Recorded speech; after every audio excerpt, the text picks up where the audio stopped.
Bismillahirrahmanirrahim. Assalamualaikum warahmatullahi ta'ala wabarakatuh dan salam sejahtera.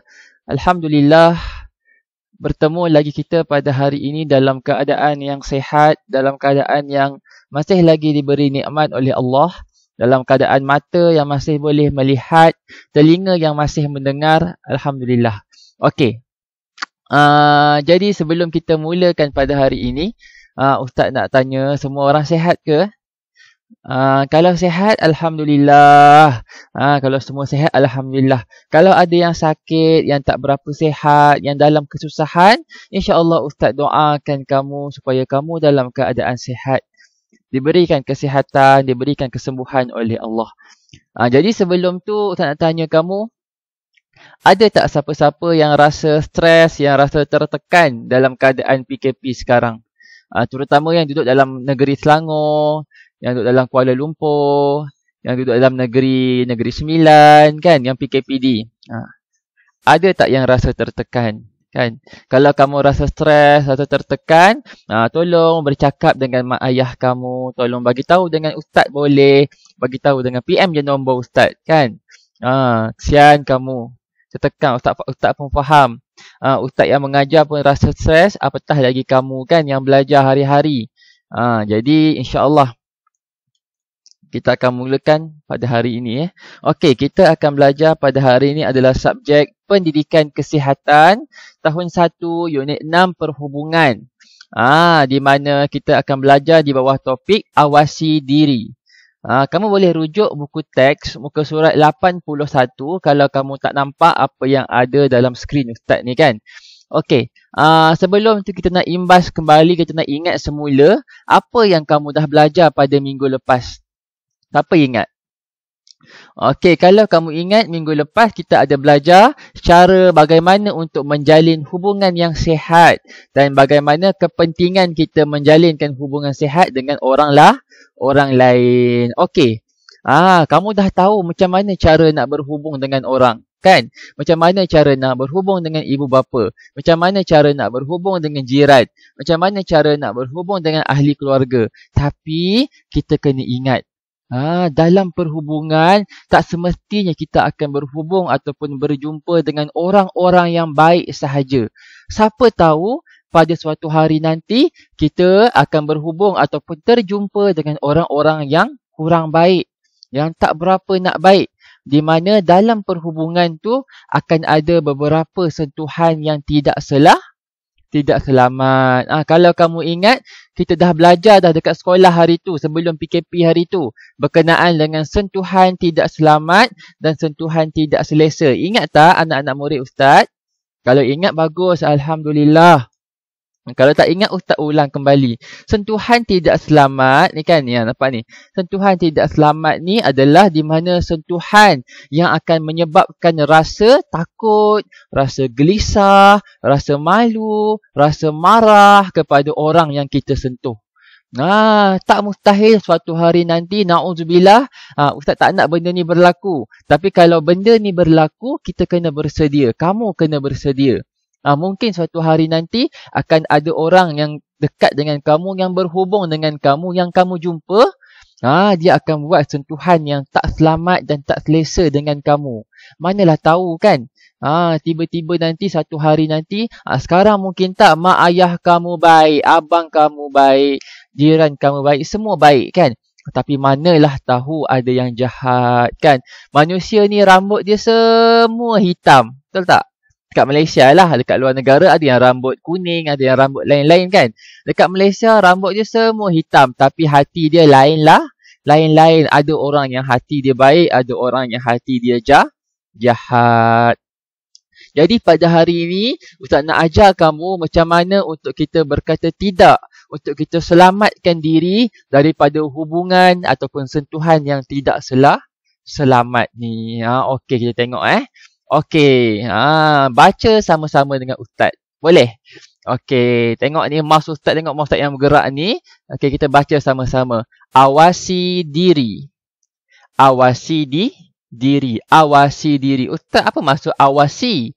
Awasi ni daripada perkataan awas. Kalau kamu nampak dekat jalan raya, awas. Awas, kawasan kemalangan. Awas, 80 km sejam. Apa dia maksud awas ni Ustaz? AWAS ni apa maksud dia? Awas ni adalah berjaga-jaga, hati-hati. Jangan lupa. Tu maksud dia. Kita baca bawah. Kamu berasa tidak selamat atau tidak selesa apabila disentuh oleh orang lain. Tindakan kamu ialah okey. Ada satu hari nanti kamu akan berasa tidak selamat ataupun tidak selesa apabila disentuh oleh orang lain yang kamu tak suka ataupun sentuhan tu kepada anggota badan yang tak boleh disentuh. Jadi apa yang kamu nak buat? Apa yang anak-anak murid ustaz yang kena buat? Okey, yang pertama kita tengok perempuan ni kan. Okey, perempuan ni dia angkat tangan dia, dia tunjukkan macam tu dekat tangan dia tu. Nampak? Dia angkat, dia tunjukkan tapak tangan dia. Sambil dia buat apa? Okey, berkata, jangan sentuh saya. Don't touch me. Don't touch me. Jangan sentuh saya. Kan? Bila mana ada orang cuba nak sentuh kamu dalam keadaan yang tak selamat ataupun tidak selesa. Sama ada orang tu yang kamu tak kenal tiba-tiba nak sentuh kamu. Ataupun orang yang kamu kenal, dia nak sentuh bahagian-bahagian badan kamu yang tak boleh disentuh. Apa yang kamu kena buat? Yang pertama, kamu kena sebut, jangan sentuh saya. Don't touch me. Tak boleh kamu diam. Tak boleh kamu diam lepas tu menangis. Tak boleh. Kamu kena sebut, kena cakap. Tunjukkan kemarahan kamu. Buat muka marah. Jangan sebut sambil senyum. Jangan sebut sambil gelak. Jangan sentuh saya. Tak boleh. Mesti sebut dengan nada tegas dan marah. Jangan sentuh saya.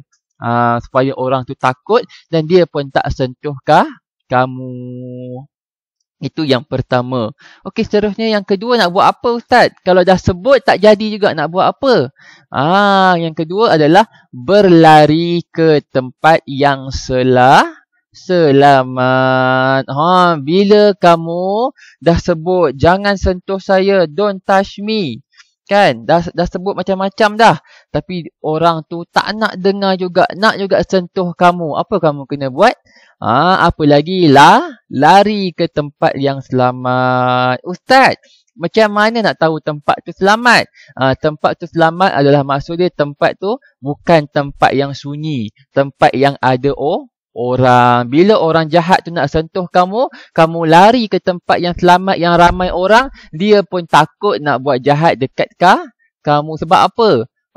Kalau dia buat jahat nanti, orang lain nampak, orang lain pukul dia.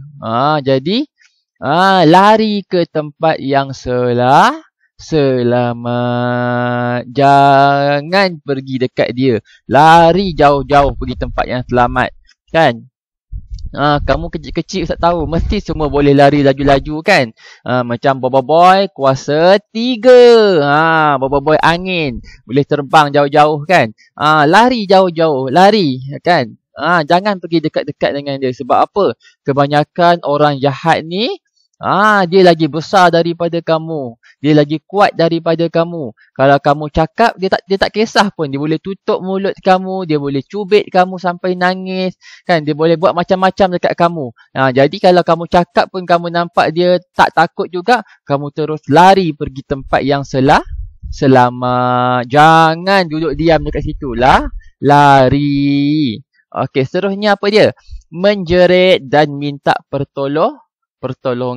Tengok budak ni jerit. Tolong. Bila kamu lari, sambil kamu lari tu kamu boleh jerit. Gunakan kuasa kamu. Apa kuasa yang semua orang ada? Kuasa yang semua orang ada adalah suara kita. Kita boleh jerit kuat-kuat. Kan? Di mana jeritan kita ni boleh tarik perhatian semua orang. Kalau kawasan tu kawasan yang ada orang, orang akan keluar tengok. Kenapa? Jerit minta tolong. Sebab tu, kamu budak-budak, mak ayah kamu tak bagi main dekat kawasan-kawasan yang sunyi dan berbahaya. Betul tak? Kawasan yang sunyi dan berbahaya ni, bila ada orang nak buat jahat dekat kamu, kamu jeritlah macam mana pun, minta tolong macam mana pun, tak ada orang nak dengar dan tolong kamu. Kesian kamu. Jadi, elakkan diri main di tempat yang sunyi. Ni antara 3 langkah yang kamu boleh pakai. Yang pertama, cakap kat dia, jangan sentuh saya. Ataupun tak boleh. Don't touch me. No. Lepas tu, kamu kena lari ke tempat yang selamat dan seterusnya menjerit. Tolong, tolong, tolong. Minta tolong. Ini 3 perkara yang kamu boleh buat. Okey, seterusnya. Yang manakah situasi yang perlu kamu berkata tidak? Mengapa? Ada 4 gambar A, B, C dan D. Yang manakah yang kita perlu kata tidak? Kenapa? Kan? Okey, tengok A. A, ada seorang budak perempuan berada dalam lift bersama seorang lelaki dewasa. Kamu rasa adakah situasi ni kamu perlu berkata tidak? Nak kena kata tak ke? Tak payah. Okey, tak perlu. Sebab apa? Duduk dalam lift tak ada apa pun. Dan budak ni pun dia gembira, dia happy. Kemungkinan lelaki dewasa ni adalah atuk dia ataupun ayah dia. Jadi tak ada pun sentuhan yang tak selamat. Tak ada pun lelaki ni pergi sentuh budak perempuan ni dekat kawasan yang tak boleh sentuh, kan? Tak ada pun lelaki ni nak colek pun budak perempuan ni, tak ada. Jadi tak ada masalah, boleh. Contoh kamu nak naik rumah kamu kan dalam lift. Tiba-tiba kamu naik dengan ayah kamu, naik dengan abang kamu, naik dengan atuk kamu. Bolehkah kamu tiba-tiba jerit? Tak nak. Tak boleh. Nanti orang tengok kamu, kenapa budak ni? Dah jadi gila ke? Tak boleh. Jadi tak ada masalah, boleh naik lift dengan ayah atau atuk. Tapi kalau orang lain, ustaz, saya seorang-seorang tiba-tiba ada pakcik masuk dalam lift. Tak apa, hati-hati. Selagi mana dia tak sentuh kamu, dia tak menunjukkan niat jahat kepada kamu, tak ada masalah. Jangan risau, insya-Allah. Okey, tengok seterusnya pula. Gambar yang B, gambar yang kedua. Okey, ada seorang pakcik ni, dia duduk atas bangku sebelah seorang perempuan, kan, kakak ni. Tiba-tiba tangan pakcik ni pegang mana ni? Pegang peha perempuan ni. Perempuan ni nampak kakak ni nampak terkejut. Tengok muka dia terkejut kan, muka takut. Dia nak lari. Dalam situasi, dalam gambar ni, perlu ke kakak ni katakan tidak? Perlu.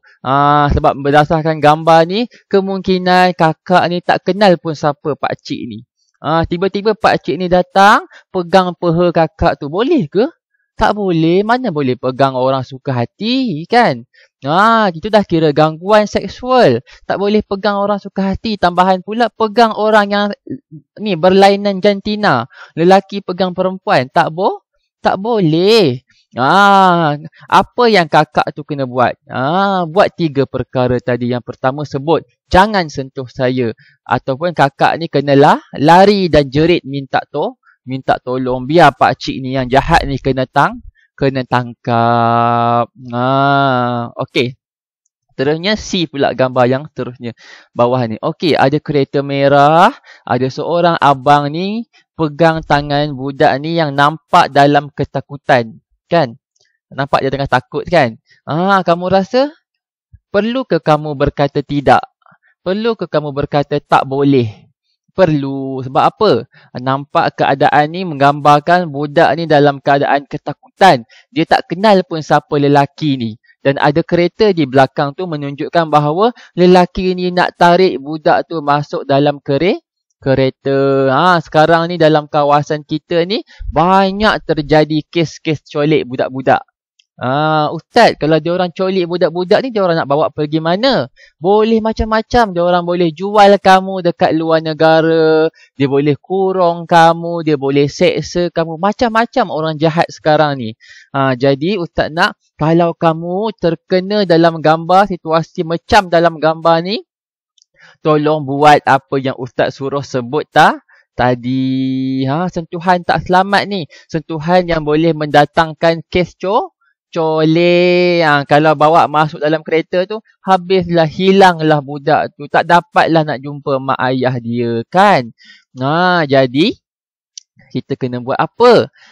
Lari jauh-jauh. Kalau abang tak nak lepaskan dia punya tangan dia, kamu buat apa? Gigit tangan dia. Biar dia sakit, bila dia lepas, kamu lari jauh-jauh. Minta tolong. Okey, seterusnya D pula. Gambar yang terakhir. Okey, gambar terakhir ni depan rumah. Jadi mungkin pakcik ni jiran dia. Budak ni nak bagi rambutan dekat jiran. Budak ni pun dalam keadaan senyum. Maknanya dia kenal pakcik ni kan. Pakcik ni jiran dia. Boleh ke kita nak bagi rambutan dekat pakcik tu? Boleh. Tak ada masalah. Kita kena buat baik dengan jiran. Minggu lepas dah belajar kan. Menjalin hubungan yang sihat dengan jiran. Boleh, tak ada masalah nak bagi rambutan, nak bagi kuih, nak bagi durian, nak bagi apa lagi, buah mangga, macam-macam boleh bagi. Baik-baik dengan jiran. Dan jiran ni pun tak adalah dia sentuh budak tu dalam keadaan sentuhan yang tak selamat kan. Jiran tu baik-baik je. Okey, terima kasih. Kalau jiran tu jahat, kamu tetap juga kena lari walaupun kamu kenal jiran tu kan.